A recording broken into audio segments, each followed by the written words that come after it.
बच्चों के medical report में यौन शोषण की पुष्टि हुई है। आपको बता देते हैं कि बुधवार को ही पुलिस ने पीड़ित दोनों नाबालिग बच्चों का मेडिकल कराया था। आशुतोष ब्रह्मचारी ने स्वामी अभिमुक्तेश्वरानंद के शिविर में नाबालिग बच्चों से दुष्कर्म का आरोप लगाया है। अब दोनों बच्चों का मेडिकल हो गया है, लेकिन इसमें यौन शोषण की पुष्टि कर दी गई है। बड़ी खबर आपको बता रहे हैं, अभिमुक्तेश्वरानंद की परेशानियां और आगे कह सकते हैं कि मुश्किलें बढ़ने वाली हैं, क्योंकि मेडिकल रिपोर्ट्स में यौन शोषण की पुष्टि की गई है। आगे अब किस तरह से अभिमुक्तेश्वरानंद पर कार्रवाई होती है और अपने बचाव में क्या करते हैं, ये देखना बहुत जरूरी होगा। बहरहाल इस बड़ी खबर पर हमारे साथ हमारे दो सहयोगी जुड़ गए हैं और जानकारी के साथ हमारे साथ प्रयागराज से सर्वेश दुबे हैं और हमारे साथ लखनऊ से ऋषभ मणि त्रिपाठी हैं। सबसे पहले चलते हैं प्रयागराज, सर्वेश के पास से लेते हैं जानकारी। सर्वेश, देखिए मेडिकल रिपोर्ट आ गई है, मेडिकल कल हुआ था दोनों बच्चों का, अब यहाँ यौन शोषण की पुष्टि तो कर दी गई है। क्या ये भी स्पष्ट कर दिया गया है कि यौन शोषण अभिमुक्तेश्वरानंद सरस्वती ने ही किया है? सर्वेश, देखिए अभी इस बात की पुष्टि नहीं हो पाई है, लेकिन चूंकि मेडिकल होता है, मेडिकल में जो है जो नाबालिग बच्चे थे जिन्होंने आरोप लगाया था उनका मेडिकल परीक्षण हुआ है और उनके साथ जो है दुष्कर्म हुआ है, कुकर्म हुआ है, इस बात की पुष्टि मेडिकल रिपोर्ट में की गई है। और यह बात जब वादी और शिकायतकर्ता आशुतोष ब्रह्मचारी ने कल प्रयागराज में प्रेस कॉन्फ्रेंस की थी तो उन्होंने भी यह बात कही थी, लेकिन अब चूंकि मेडिकल रिपोर्ट सामने आ गई है और उसमें यह बताया जा रहा है कि कुकर्म की पुष्टि हो गई है, तो ये अपने आप में एक गंभीर सवाल है और मामले की गंभीरता और बढ़ जाती है। लेकिन जो आपने एक सवाल किया कि ये दुष्कर्म या कुकर्म उन्होंने ही किया है, स्वामी अभिमुक्तेश्वरानंद ने, तो इस बारे में अभी जांच किया जाएगा। जो बच्चों के बयान है वो तमाम चीजें इसमें हो चुकी हैं। कोर्ट में भी कल नाबालिग पीड़ित बच्चों का बयान जो है वो दर्ज कर लिया गया है मजिस्ट्रेट के सामने, पॉक्सो कोर्ट में ये बयान दर्ज किया गया है। तो यानी जो प्रक्रिया है विवेचना की, उसके तहत सारी कार्रवाई इसमें की जा रही है। लेकिन लगातार इस मामले में जिस तरह के नए नए खुलासे हो रहे हैं वो इस मामले को और बेहद गंभीर बना रहे हैं, क्योंकि अब मेडिकल रिपोर्ट आने के बाद मुश्किलें आने वाले दिनों में स्वामी अभिमुक्तेश्वरानंद सरस्वती, उनके शिष्य मुकुंदानंद, आपने बड़ी जानकारी दी है। और जो यौन शोषण तो हुआ है, इस बात की तो पुष्टि मेडिकल रिपोर्ट में की गई है, लेकिन ये यौन शोषण किया किसने है अभी ये स्पष्ट नहीं किया गया। इस पर ऋषभ मणि से थोड़े कानूनी दांवपेच समझ लेते हैं।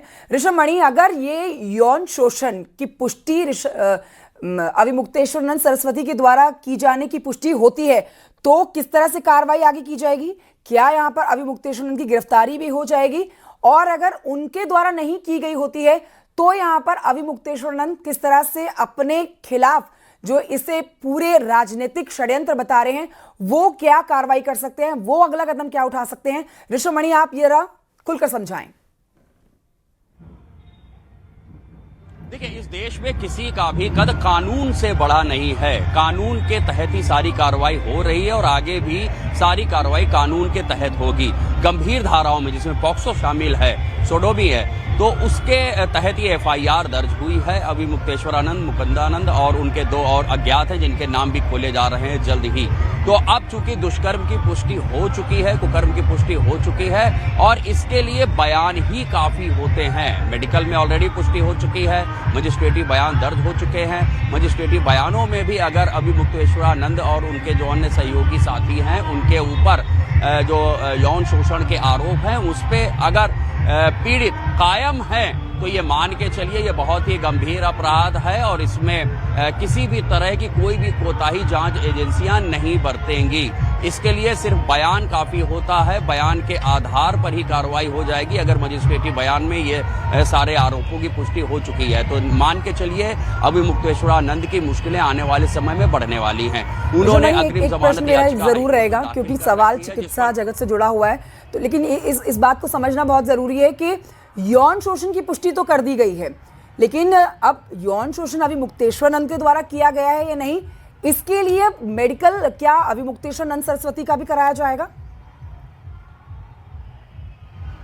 देखिए, हालांकि इसकी जरूरत नहीं पड़ेगी। जब कोई ऐसा एविडेंस जांच एजेंसियों के पास आता है, कोई ऐसा कपड़ा आ जाता है जिसमें कहीं कोई सीमेन अगर मिलता है, अगर सीमेन कहीं से मिला होगा एजेंसी के पास, तो उसके लिए आगे की कार्रवाई की जाएगी। जहां तक मेरी जानकारी है, जहां तक सोर्सेस कंफर्म कर रहे हैं, फिलहाल ऐसा कुछ नहीं है। लेकिन मैं बता दूं कि अगर बयान में ये बात आ गई है, मजिस्ट्रेटी बयान में आ गई है और मेडिकल में कुकर्म की पुष्टि हो चुकी है, तो उस बयान और उस मेडिकल रिपोर्ट के आधार पर ही इस पूरे मामले की कानूनी कार्रवाई को आगे बढ़ाया जा सकता है और उसके आधार पर गिरफ्तारी संभव है। कल हाईकोर्ट में अग्रिम जमानत याचिका जो अभी मुक्तेश्वरानंद की ओर से दाखिल की गई है उस पर सुनवाई होनी है, लेकिन जैसे ही उस सुनवाई में इस मेडिकल रिपोर्ट को पेश किया जाएगा, मजिस्ट्रेटी बयान को पेश किया जाएगा, तो मान के चलिए अभी मुक्तेश्वरानंद और उसमें जो अन्य आरोपी हैं उन सबकी मुश्किलें बढ़ेंगी। एजेंसियों के पास ये पावर है कि इतने पर ही उनको गिरफ्तार किया जा सकता है। अब इस बात का कोई मतलब नहीं रह जाता है कि कोई राजनीतिक विद्वेष है या किसी और तरह की विद्वेष है उसके तहत उनको फंसाया जा रहा है। अब इन बयानों का कोई रोल नहीं रह जाएगा। अब जो भी होगा वो कानूनी कार्रवाई होगी और जो मजिस्ट्रेट के सामने बयान दिए हैं और जो मेडिकल आरोपों में पुष्टि हुई है, तो अब जाहिर सी बात है स्वामी अभिमुक्तेश्वरानंद की मुश्किलें बढ़ने वाली हैं। इन सब बातों से अब शायद ही कोई फर्क पड़ेगा। अभिमुक्तेश्वरानंद सरस्वती की मैं लौटूंगी। सर्वेश आपके पास भी और शमणी आपके पास भी न्यूज रूम से हमारे साथ हमारी सहयोगी मेनका चौधरी जुड़ गई हैं, उनके पास चलेंगे और जानकारी उनसे भी लेंगे। मेनका, ये बहुत बड़ी खबर है, मतलब अगर देखिए आध्यात्मिक जगत से साथ ही राजनीतिक जगत, दोनों ही जगत में इस खबर ने खलबली मचा दी है। अभिमुक्तेश्वरानंद अब तक अपने खिलाफ ये साजिश की बात कहते आए हैं, लेकिन अब तो मेडिकल रिपोर्ट जो सामने आई है उसमें यौन शोषण की पुष्टि कर दी गई है। मतलब ये मान के चले कि आने वाले समय में इस मामले पर खूब राजनीति भी गरमाएगी और ये मामला काफी तूल पकड़ेगा। बिल्कुल कंचन, और जिस तरह से अभिमुक्तेश्वरानंद की ओर से इस मामले को पूरी तरह से राजनीतिक रंग देने की कोशिश हो रही थी कि प्रेशर में उनके खिलाफ एक्शन लिया जा रहा, उन्हें साजिशन फंसाया जा रहा है, लेकिन इस मेडिकल रिपोर्ट के बाद अब उनकी मुश्किलें बहुत ज्यादा बढ़ती हुई दिख रही है। जो आरोप उन पर लगाए गए हैं उन आरोपों की पुष्टि होती दिख रही है। कल उनकी जो अग्रिम जमानत याचिका है उस पर सुनवाई होनी है और ऐसे में बहुत मुमकिन है ये मेडिकल रिपोर्ट तो रखी जाएगी ही जब मामले की सुनवाई होगी, और बहुत ही गंभीर ये मसला है।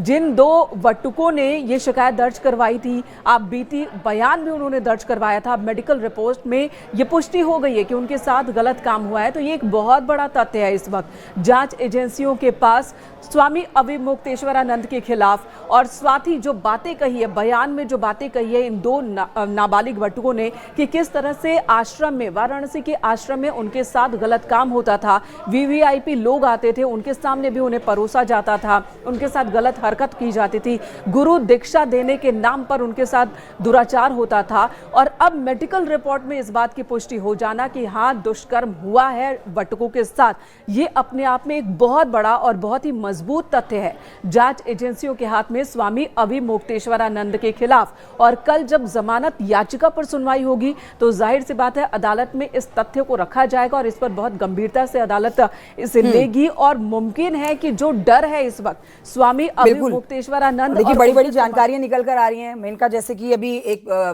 बड़ा आरोप तो उनके ऊपर यौन शोषण का लगा है, मेडिकल रिपोर्ट भी सामने आ गई है, उसमें यौन शोषण की पुष्टि भी की गई है। एक बड़ी जानकारी ये भी आ रही है कि राजनीतिक दलों से और विदेश से फंडिंग भी लिया करते थे अभिमुक्तेश्वरानंद सरस्वती। खैर ये एक और नया आप कह सकते हैं मुद्दा उनको जोड़कर अब उछल रहा है सामने। लेकिन मैं आपके पास आऊं, रवि के पास चलते हैं। इससे पहले रवि के पास और जानकारी है, हमारे सहयोगी हमारे साथ मौजूद हैं फोन लाइन पर। रवि, इस समय किस तरह की आप हलचल देख रहे हैं अभिमुक्तेश्वरानंद सरस्वती के यहाँ पर, कि जब ये बात पुष्टि इसकी कर दी गई है कि यौन शोषण हुआ है, तो किस तरह की हलचल अभी उनके दल में बनी हुई है?